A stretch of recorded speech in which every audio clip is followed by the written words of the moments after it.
Hello, welcome back to Trends Vlog by Abhi and Grishma.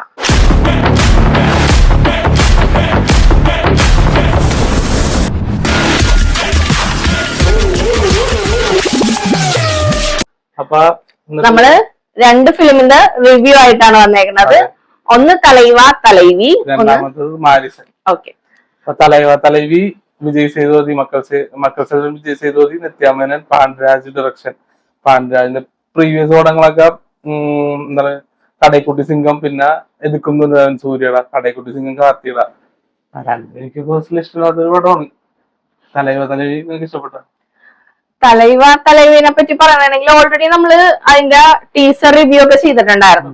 അപ്പൊ അതിന്റെ അകത്ത് നമ്മൾ പറഞ്ഞിട്ടുണ്ടായിരുന്നു ഓൾറെഡി നമുക്ക് ഭയങ്കര എക്സ്പെക്ടേഷൻ ഉള്ള ഒരു ഫിലിം ആയിരുന്നു. നമ്മൾ ടീസറൊക്കെ കാണുമ്പോൾ നമുക്ക് എന്തോ അതിലുണ്ട് എന്നുള്ളത് നമ്മളെ ഫീൽ ചെയ്യിപ്പിക്കുന്ന രീതിയിലായിരുന്നു.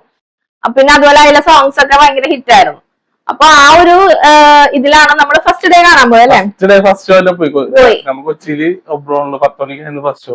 അതെ, നമ്മള് ആ ഫിലിം കണ്ടപ്പോ നമുക്ക് ഫീൽ ആയത് എന്താന്ന് വെച്ചിട്ടുണ്ടെങ്കിൽ നമ്മൾ എന്താണോ ആ ടീസറിൽ കണ്ടത് ആ ഒരു സാധനം മാത്രമേ ആ ഫിലിമിലുള്ളൂ. വേറെ ഒന്നുമില്ല, പ്രത്യേകിച്ച് ഒന്നുമില്ല പടത്തില്. സ്ക്രിപ്റ്റ് വളരെ വീക്ക് ആയിട്ടുള്ള സ്ക്രിപ്റ്റ്.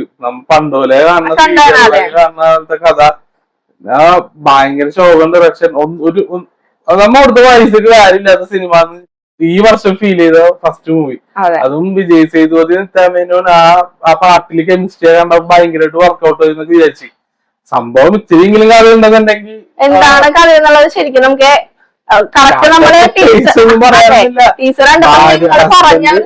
അതെ അതെ ഹസ്ബൻഡും വൈഫായിട്ടുള്ള കോൺഫ്ലിക്ട്, അതിന്റെ ഇടക്ക് മറ്റേ അമ്മായിമ്മ പോര്, നാത്തൂൻ പോര്, ഇതൊക്കെ തന്നെ ഇരിക്കാൻ പോലും അതൊന്ന് ഭയങ്കരമായിട്ട് ഇലാബറേറ്റ് ചെയ്ത് അവരൊരു എത്ര മണിക്കൂർ അതൊരു 1.5 മണിക്കൂറിന് ഷോർട്ട് ഫിലിം പോലും എടുക്കാനുള്ള ഓർമ്മ പോലും ഇല്ല.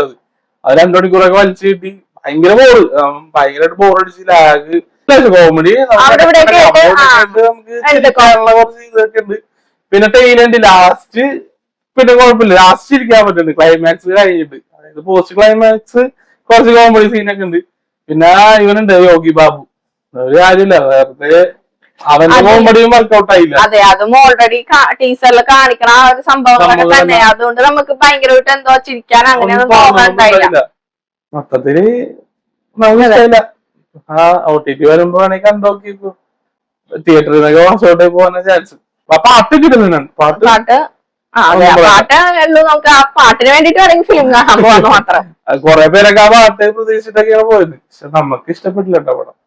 അത്രയുള്ളൂ. തലയെ പറ്റി എത്ര പറയാനുള്ളൂ. പിന്നെ അടുത്തത് മാരിസൺ ഫഹദ് ഫാസിൽ, മലയാളത്തിന്റെ ഫഹദ് ഫാസിലും തമിഴിൽ നിന്ന് വടിവേലും. ഈ 2 ക്യാരക്ടേഴ്സ് ആണ് മെയിൻ ആയിട്ട് ആ പടത്തിലുള്ളത്. അതില് പടം ഓവറോൾ ആയി കഴിഞ്ഞാല് കണ്ടിരിക്കാൻ പറ്റിയൊരു മൂവി. കഥയൊക്കെ നമ്മ ഇവിടെ കേട്ടുപരിചയം ഉള്ള കഥകളൊക്കെയാണെന്നുണ്ടെങ്കിൽ ഡിഫറെന്റ് ആയിട്ടുള്ള രീതിയിൽ, പക്ഷെ ഉള്ള ഒരു പ്രശ്നം അതിലും നമ്മളെ കുറച്ച് ലാഗ് എടുക്കുന്നുണ്ട്. അത് ഭയങ്കരമായിട്ട് ഇങ്ങനെ വലിച്ചു കൊണ്ടുപോകുന്ന ഫീൽ. പടത്തിന്റെ ഡ്യൂറേഷൻ 2 മണിക്കൂർ 20 മിനിറ്റ് കണ്ടുണ്ട്. അപ്പൊ 2 മണിക്കൂറിലൊക്കെ നിർത്തുകയാണെങ്കിൽ അടിപൊളിയാണ് കുറെ സീനൊക്കെ. പക്ഷെ നമ്മുടെ അനാവശ്യ സീനുകളൊക്കെ അല്ല കഥ കൊണ്ടുപോണ ആ ഒരു രീതിയിൽ. ഇപ്പൊ റോട്ടിൽ കൂടെ ബൈക്കിൽ പോകണമെങ്കിൽ ആ ഒരു സീൻ തന്നെ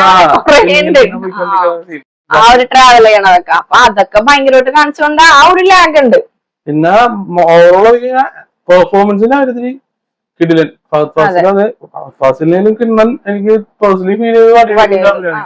കാരണം വടിവേലുവിനൊക്കെ ആരും മര്യാദക്ക് യൂസ് ചെയ്തിട്ടില്ല തമിഴില്. ആ പുള്ളിയുടെ ആ ഒരു പൊട്ടൻഷ്യൽ ഇങ്ങനത്തെ ഭയങ്കര ഇമോഷണൽ ഇതിലാണെന്ന് തോന്നുന്നത്. ഇത്രയും കരഞ്ഞ് അല്ലെങ്കിൽ ഇമോഷണൽ ആയിട്ടൊക്കെ കാണുന്ന ഒരു സീൻ ഞാൻ ഈ ഫിലിമിലാണ് ആദ്യമായിട്ട് കണ്ടത്. മറ്റേതിലുണ്ട്, മറ്റേ ഫഹദ് ഫാസിലിന്റെ വേറൊരുണ്ട്, ഉദയനിധി സ്റ്റാലിന്റെ അതുണ്ട്. പക്ഷെ ഇത് പുള്ളി വൺ മാൻ ഷോ ആയിരുന്നു. ഫസ്റ്റ് ഹാഫ് ഒരു 20-25 മിനിറ്റ് കഴിഞ്ഞ് കഴിഞ്ഞാൽ പിന്നെ വടിവേലും അങ്ങോട്ട് പടം എടുക്കും. സ്റ്റോറിയും അങ്ങനെ തന്നെയാണ് കൊണ്ടുപോണത്. പിന്നെ പറയാനുള്ളത്, കഥ നമ്മള് ഫസ്റ്റ് വിചാരിക്കുന്ന കഥ അല്ല ശരിക്കും. അത് എനിക്ക് ഇത്തിരി അടിപൊളിയായിട്ട് തോന്നി.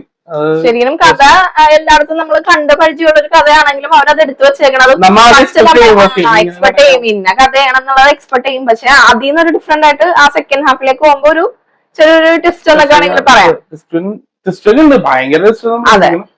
ഭയങ്കര എക്സ്പെക്ടേഷൻ ഒന്നും ഇല്ലാണ്ട് നോർമൽ ഒരു പടം കാണാൻ പോയി നല്ലൊരു കൊള്ളാം. നല്ല മൊത്തത്തില് അടിപൊളിയായിട്ട്. ക്യാരക്ടേഴ്സ് ആണെങ്കിലും അധികം ക്യാരക്ടേഴ്സ് ഒന്നും ഇല്ല ഈ ഫിലിമില്. വളരെ ലിമിറ്റഡ് ക്യാരക്ടേഴ്സ് കുറെ സ്ഥലങ്ങളിൽ പോകുന്നുണ്ട്. അതെ, ട്രാവൽ ചെയ്തോണ്ടിരിക്കണേണ്, അതിനൊപ്പം നമ്മൾ ട്രാവൽ ചെയ്യും. കുറെ സ്ഥലങ്ങളിൽ പോകുന്നുണ്ട്. ക്യാരക്ടേഴ്സ് ആണെങ്കിൽ കുറച്ച് വളരെ ചുരുക്കം കയ്യില ഒരു 10 to 12 ക്യാരക്ടേഴ്സ് ഒക്കെ മൊത്തം ഫിലിമിലുള്ളൂ. അതിന് മേജർ ആയിട്ട് ഒരു 3-4 മെയിൻ ക്യാരക്ടേഴ്സ്. കോവൈ സരള അവരൊക്കെ നല്ല കിടിലൻ റോള്, കോമഡി നല്ലൊരു സീരിയസ് ആയിട്ടുള്ള റോൾ ചെയ്തു. അതെ, കോമഡിയിലുള്ളവരൊക്കെ മാറിയിട്ട് ഒരു സീരിയസ് അടിപൊളിയായിട്ട് തന്നെ ചെയ്തിട്ടുണ്ടാവും, മോശം പറയാനൊന്നുമില്ല. അപ്പൊ മൊത്തത്തിൽ നോക്കിക്കഴിഞ്ഞാൽ രണ്ട് ഫിലിം നമ്മൾ കമ്പയർ ചെയ്യുമ്പോൾ കുറച്ചും കൂടെ നമുക്ക് ബെറ്റർ ആയിട്ട് തോന്നിയത് ഈ ഫിലിം. കുറച്ചുകൂടെ അല്ല, ഫാർ ബെറ്റർ. മാരിസൺ കണ്ടിരിക്കാം, നമുക്ക് ചില ലാഗ് ഉണ്ടെന്നുള്ളൂ, വേറെ പ്രശ്നങ്ങളൊന്നുമില്ല. മാരിസൺ നിങ്ങൾക്ക് വേണമെങ്കിൽ തിയേറ്ററിൽ പോയി കാണാന്നുള്ള ഓർഡറാണ്. അപ്പൊ അത്രേ ഉള്ളൂ.